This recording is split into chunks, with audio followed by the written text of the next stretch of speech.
నమస్కారం గురువుగారు. శ్రీమాత్రే నమమ్మ. గురువుగారు, ప్రతి మాసంలోనూ మనకు ఏకాదశి వస్తూ ఉంటుంది. ప్రత్యేకంగా ఈ ఆషాఢ మాసంలో వచ్చే ఏకాదశికి ఎందుకంత విశిష్టం? తొలి ఏకాదశిగా పిలుచుకుంటాము. సో దాని యొక్క ప్రత్యేకత తెలియజేయండి గురువుగారు. తప్పకుండా తెలియజేస్తానమ్మా. ముందుగా ప్రేక్షకులందరికీ శ్రీమాత్రే నమః, శ్రీ గురుభ్యో నమః. జ్ఞానినాంనపి చేతాంసి దేవి భగవతి హిస బలాయ కృష్ణమోహాయ మహామాయ ప్రయశ్చతి. సంవత్సరానికి మనకు 24 ఏకాదశులు ఉంటాయి. అందులో మనకు ఆషాఢ మాసంలో వచ్చేటటువంటి ఏకాదశి పరమ పవిత్రంగా భావన చేసుకుంటాము. దీనిని శయన ఏకాదశి అని చెప్పేసి, తొలి ఏకాదశి అని చెప్పేసి, ప్యాలాల ఏకాదశి అని కూడా పిలుస్తూ ఉంటాము. అయితే ఇక్కడ ఈ ఏకాదశి ప్రాధాన్యత ఏంటి అంటే, సాక్షాత్తు విష్ణుమూర్తి సృష్టి స్థితిలయ కారకులు ముగ్గురు మనకు. అందులో విష్ణుమూర్తి పోషణాకారకుడు అని చెప్పడం జరుగుతుంది. అందులో ఈ విష్ణుమూర్తి యొక్క ప్రాధాన్యత ఈ సమస్త సృష్టి మీద పోషణా భారాన్ని మనకు ప్రసాదించేటటువంటి వాడు విష్ణుమూర్తి. ఆ విష్ణుమూర్తి శయన ఏకాదశి ఎందుకంటే ఆ విష్ణుమూర్తి యోగ నిద్రలోకి వెళ్ళిపోతాడు. ఇక్కడ నిద్ర అనేసరికి అందరికీ ఏమర్థమవుతుందంటే, భగవంతుడు కూడా పడుకుంటే మన సృష్టిని కాపాడేది ఎవరు అనేటటువంటి ఆలోచన వస్తుంది. ఇక్కడ భగవంతుడి యోగ నిద్ర అనేటటువంటిది వేరే, మామూలు మనుషులు కానివ్వండి, వేరే వాళ్ళు కానివ్వండి నిద్రపోయేటటువంటి వ్యవస్థ వేరే. ఇందులో 2 దశలు ఉంటాయి. యోగ నిద్ర దశ అనేటటువంటిది వేరే, మామూలు నిద్ర అనేటటువంటిది వేరే. స్వామివారు ఎప్పుడూ కూడా యోగ నిద్రలోకి ఎందుకు వెళతారు అని అంటే గనక, మనము అనేక టెంపుల్స్కి వెళ్తూ ఉంటాము. అనేక దేవాలయాలకు వెళ్ళేటప్పుడు మనము ఎన్నో రకాలైనటువంటి కోరికలు కోరుకుంటాము, ఎన్నో రకాలైనటువంటి మొక్కులు మొక్కుంటాము, భగవంతుణ్ణి అర్చిస్తుంటాము, పూజిస్తూ ఉంటాము.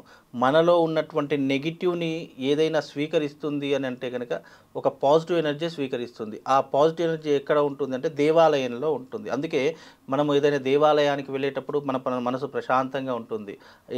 ఏవి పడితే అవి ఆలోచనలు చేయడానికి కూడా భయపడుతూ ఉంటాము. బికాజ్ ఎందుకు అంటే ఇది ఒక పాజిటివ్ ఎనర్జీకి సంబంధించిన కేంద్రం. ఆ భగవంతుడి దగ్గర మనం మొక్కుకున్నటువంటి కోరికలు ఏవైతే ఉన్నాయో, మనము పూజ చేసేటటువంటి మంత్రాలు ఏవైతే ఉన్నాయో, భగవంతుని యొక్క శక్తిని కూడా క్షీణింపజేస్తుంది. ఎప్పుడూ కూడా భగవంతుడు శక్తివంతుడు అని చెప్పేసి మనం విశ్వసిస్తాం. భగవంతుడికి కూడా శక్తి కావాలి. ఆ శక్తి ఎలా వస్తుంది అని అంటే కనుక, శివస్య హృదయం విష్ణు విష్ణుశ్చ హృదయం శివం అని చెప్పేసి ఒక శ్లోకం చెప్తూ ఉంటాము. అంటే ఆ విష్ణుమూర్తి ఎప్పుడూ కూడా యోగ నిద్రలోకి 4 నెలల పాటు వెళతాడు. అంటే ఇప్పుడు ఈ ఆషాఢ శుద్ధ ఏకాదశి నుంచి కార్తీక శుద్ధ ఏకాదశి వరకు యోగ నిద్రలో ఉండి భగవంతుడు కూడా శక్తిని పుంజుకునేటటువంటి సమయము. ఆ శక్తిని పుంజుకునేటటువంటి సమయంలో, శక్తిని ఏకీకృతం చేసే సమయంలో ఆ భగవంతుడు విష్ణుమూర్తి యోగ నిద్రలోకి జారుకునేటటువంటి సమయాన్ని శయన ఏకాదశి అంటారు. మళ్ళీ కార్తీక శుద్ధ ఏకాదశి రోజు మళ్ళీ మేలుకొంటాడు అని చెప్పేసి మనకు శాస్త్రం అనేటది తెలియజేసింది. ఈ ఏకాదశి తర్వాతనే మనకు అనేక పండుగలు ప్రారంభమవుతాయి. పండుగలు, వ్రతాలు, పెళ్ళిళ్ళు, ముహూర్తములు ఇవన్నీ కూడా దీని తర్వాత మొదలయ్యేటటువంటి రోజులు. అంటే శుభాన్ని మనకెప్పుడూ కూడా ఉత్తరాయణము కంటే దక్షిణాయన పుణ్యకాలంలోనే ఎక్కువ ముహూర్తాలు ఉన్నటువంటి రోజులుగా మన దక్షిణాయన పుణ్యకాలాన్ని పిలుచుకుంటాము. అందుకే ఈ దక్షిణాయన పుణ్యకాలం అనేటటువంటిది పండుగలకు, వ్రతాలకు, నోములకు శుభాన్ని ఇచ్చేటటువంటిదిగా మనం భావన చేసుకుంటాము. అలాగే ఈ యొక్క ఏకాదశి పూర్తిగా విష్ణుమూర్తికి అంకితం చేయబడినటువంటి రోజు. ఆ రోజు నుండి చాతుర్మాస దీక్షలు అనేటటువంటివి ఆరంభాన్ని చేసుకుంటారు. ఎలాగైతే మనం అయ్యప్ప దీక్షలు తీసుకుంటామో, ఎలాగైతే మనం అమ్మవారి మాలను వేసుకుంటామో, అలాగే 4 నెలల పాటుగా చాతుర్మాస దీక్షలు అనేటటువంటివి ఆరంభమవుతాయి. అయితే ఈ చాతుర్మాస దీక్షలలో కూడా ఎన్నో రకాలైనటువంటి నియమాలు ఉంటాయి, ఎన్నో రకాలైనటువంటి పద్ధతులు ఉంటూ ఉంటాయి. ఇక్కడ విష్ణుమూర్తి యొక్క అవతారం ఎంత గొప్పది అని అంటే గనక, ఈ యొక్క తొలి ఏకాదశి రోజు నుండే సమస్తమైనటువంటి శుభముహూర్తాలు ఎలాగైతే మొదలవుతాయో, సమస్త శుభాలనిచ్చేటటువంటి విష్ణుమూర్తి కూడా ఆ చాతుర్మాస దీక్షలో ఎవరైతే ప్రారంభం చేసుకుంటారో, ఎవరైతే స్వామివారి యొక్క దీక్ష తీసుకుంటారో వాళ్ళకు ఇప్పుడే కాదు ఎప్పటికీ కూడా ఆ స్వామివారి రక్షగా ఉండి నిరంతరము వాళ్ళని రక్షిస్తాడని చెప్పేసి నమ్మకంతో, విశ్వాసంతో ఈ దీక్ష అనేటటువంటిది తీసుకుంటారు. అలాగే ఏకాదశి వచ్చింది అంటే చాలామంది తెలిసినటువంటి విషయమే. ఉపవాస దీక్ష అనేటటువంటిది ఎక్కువగా ఆచరణ చేస్తూ ఉంటారు. ఇక్కడ ఉపవాస దీక్ష అంటే అర్థం ఏంటి అంటే గనక, ఏకభుక్త భోజనం అంటే ఏకభుక్త భోజనం అంటే ఒకే పూట అన్నం తినడము, మిగతా సమయాలలో పాలు పళ్ళు అలాంటివి తీసుకునేటటువంటి పద్ధతులని ఏకాదశి అని అంటూ ఉంటాము. అంటే ఒకే పూట భోజనం చేసేటటువంటి దాన్ని. అలాగే చాలామంది వితండవాదం ఏం చేస్తారంటే, గురువుగారు ఏకాదశి రోజు అన్నం తింటే ఏమవుతుంది, నేను ఇన్ని రోజుల నుంచి అన్నం తిన్నాను కదా, మరి నాకు ఏమీ కాలేదు కదా అని చెప్పేసి వితండవాదం చేస్తున్నారు. అంటే శాస్త్రము తెలిసినటువంటి వ్యక్తులకు చెప్తే అది అర్థమవుతుంది. అయితే దీనికి కూడా పురాణంలో ఒక కథ కూడా ఉన్నది. అది ఏంటి అంటే, బ్రహ్మదేవుడి యొక్క వీపు భాగం నుండి 2 చెమట చుక్కలు నేల మీదకి పడి అవి వరి మొక్కలుగా మొలిసాయి. వరి మొక్కలుగా మొలిసేసరికి అక్కడ ఏం జరిగిందంటే, ఆ 2 రాక్షసులు ఇద్దరును కూడా అంటే రాక్షసులుగా అవతరించారు. ఆ ఇద్దరు రాక్షసులు ఏం చేశారంటే, బ్రహ్మదేవుడి దగ్గరికి వెళ్ళి, బ్రహ్మదేవ, మేమైతే నీ వెనక వీపు భాగం నుండి చెమట చుక్కలుగా నేల మీదకి పడి రాక్షసులుగా అవతరించాము, కాబట్టి మాకు నివాసం ఉండడానికి ఏదైనా ప్రదేశం చూయించండి అని చెప్పేసి బ్రహ్మదేవుడిని వరం కోరుకుంటారు. అయితే అప్పుడు ఆ బ్రహ్మదేవుడు బాగా ఆలోచించి, ఎవరైతే ఏకాదశి రోజున భోజనాన్ని అంటే వరికి సంబంధించినటువంటివి అన్నానికి సంబంధించినటువంటి భోజనాలు చేస్తారో ఆ భోజనంలో మీరు రాక్షస రూపకంగా ఉండండి అని చెప్పేసి బ్రహ్మదేవుడు ఆ రాక్షసులకు వరం ఇచ్చాడంట. అందుకే ఏకాదశి రోజున భోజనము చేస్తే ఏమవుతుంది అని అంటే కనుక, ఆ తినేటటువంటి అన్న పదార్థాల్లో రాక్షసుడు కొలువై ఉండి అది మన శరీరంలోకి వెళ్ళిన తర్వాత ఏమవుతుంది అని అంటే కనుక, అవి క్రిములుగా మారి అనేక రోగాలను దారితీసేటటువంటి విధంగా మన శరీరాన్ని మలిచేస్తుంది. అందుకే ఏకాదశి రోజు భోజనం చేస్తే ఏమవుతుందంటే అప్పటికి ఏమీ కాదు, కాకపోతే అది శరీరంలోకి వెళ్ళిన తర్వాత రోగాన్ని పెంచుతుంది. అందుకే ఏకాదశి రోజున భోజనం చేయకూడదు అని చెప్పడం జరిగింది. అది శాస్త్ర ప్రామాణికం. కాబట్టి ఈ ఏకాదశి అనేటటువంటిది పరమ పవిత్రంగా విష్ణుమూర్తికి అంకితం చేశాం. ఆ రోజున విష్ణుమూర్తికి పేరు మీదుగా ఉపవాస దీక్షను వహించుకొని ఆ రోజున స్వామివారి తులసి దళాలతో అర్చన చేయాలి. ఏకాదశి వచ్చింది అంటే అందరికీ ఒక మంచి విషయం చెప్తాను. ఈ ఏకాదశి ఎంత పవిత్రమైంది అని అంటే గనక, విష్ణుమూర్తిని ఆరాధన చేయడానికి, లక్ష్మీదేవి మన ఇంట్లో కొలువై ఉండడానికి ఇది ఒక అద్భుతమైనటువంటి రోజుగా చెప్పుకోవచ్చు. ఎవరికైతే జీవితంలో అనేక రకములైనటువంటి ఆర్థిక ఇబ్బందులు ఉన్నాయో, ఎవరికైతే జీవితంలో అనేకమైన రోగ సమస్యలు ఉన్నాయో, శత్రు భయాలు ఉన్నాయో, వాళ్ళందరూ కూడా ఈ తొలి ఏకాదశి రోజున ఒక నియమం పట్టుకోండి. ఎప్పటి వరకు?